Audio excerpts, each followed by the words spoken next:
Hi అండి, అందరికీ నాకు వండటం వచ్చండి ఛానల్కి స్వాగతం. ఈ వీడియోలో మినపకారం పొడి ఎలా చేసుకోవాలో చెప్పిపోతున్నానండి. మన ఆరోగ్యానికి మినపప్పు అనేది చాలా మంచిదన్నమాట. ఎముకలు స్ట్రాంగ్ గా ఉండడానికి, ఇంకా స్త్రీలలో మనము ఎక్కువగా నడుము నొప్పులు లాంటివి రావడం చూస్తూ ఉంటాం కదా, అవన్నీ కూడా పోవాలంటే ఈ పొడిని మనం రోజు 1 టేబుల్ స్పూన్ చొప్పున రైస్ లో వేసుకుని బాగా నెయ్యి వేసుకుని కలుపుకొని తిన్నాం అనుకోండి, మన ఎముకలు దృఢంగా తయారవుతాయి, నడుము నొప్పులు లాంటివి కూడా రావన్నమాట. చిన్నపిల్లలకు కూడా పెట్టచ్చు. చిన్నప్పటి నుంచి అలవాటు చేస్తే వాళ్ళు ఇంకా స్ట్రాంగ్ గా తయారవుతారు. చాలా టేస్టీగా కూడా ఉంటుందండి. దీనికోసం ఫస్ట్ అయితే నేను ఇక్కడ 1 కప్పు వరకు మినపప్పు తీసుకున్నాను. మీరు పొట్టు మినుములైనా తీసుకోవచ్చు. దీనికోసం దీన్ని ఈ విధంగా మీడియం ఫ్లేమ్ లోనే చక్కగా ఇలా రంగు మారి క్రిస్పీగా అయ్యేంత వరకు వేగనివ్వాలి. హై ఫ్లేమ్ లో పెట్టుకుంటే అన్ని మాడిపోతాయి. కాస్త అడుగు మందంగా ఉన్న ప్యాన్ పెట్టుకుని లో ఫ్లేమ్ లోనే ఫ్రై చేసుకోండి. తర్వాత ప్యాన్ లోకి 1/2 tablespoon oil, 1/4 teaspoon అంతా మెంతులు, 1/4 టేబుల్ స్పూన్ ధనియాలు, మీ కారానికి సరిపడే ఎండుమిరపకాయలండి. నేను ఇక్కడ 10 వరకు తీసుకున్నాను. అలాగే 1/4 టేబుల్ స్పూన్ జీలకర్ర. వీటిని చక్కగా మనం బాగా ఫ్రై చేసేసుకోవాలి. అంటే ఎండుమిరపకాయలు వచ్చి క్రిస్పీగా అయిపోవాలన్నమాట.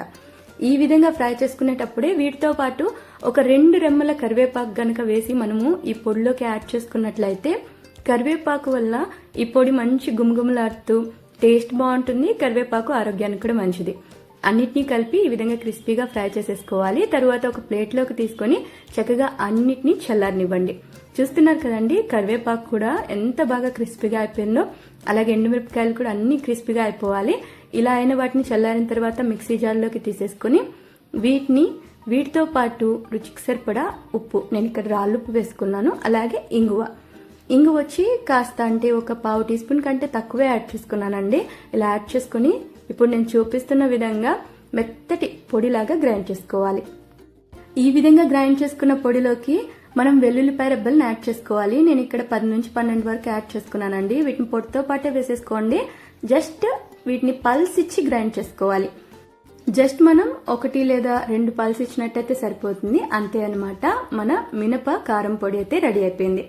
దీన్ని కాసేపు మిక్సీలో నుంచి తీసిన తర్వాత చల్లారనిచ్చి ఏదైనా బాక్స్ లో కనుక మనం స్టోర్ చేసుకున్నట్లయితే కావాల్సినప్పుడల్లా తినొచ్చు. 1 నెల 2 నెలల వరకు కూడా ఈజీగా నిల్వ ఉంటుందండి. సో మీరు రైస్ లోకి ఫస్ట్ ముద్ద దీన్ని వేసుకుని నెయ్యి వేసుకుని కలుపుకొని తిని చూడండి. చాలా టేస్టీగా ఉంటుంది, ఎంతో ఆరోగ్యకరమైంది. తప్పకుండా ట్రై చేసి నచ్చినట్టయితే లైక్, షేర్, ఇంకా కామెంట్ చేసేయండి. అలాగే ఛానల్ ని సబ్స్క్రైబ్ చేసేసుకోండి.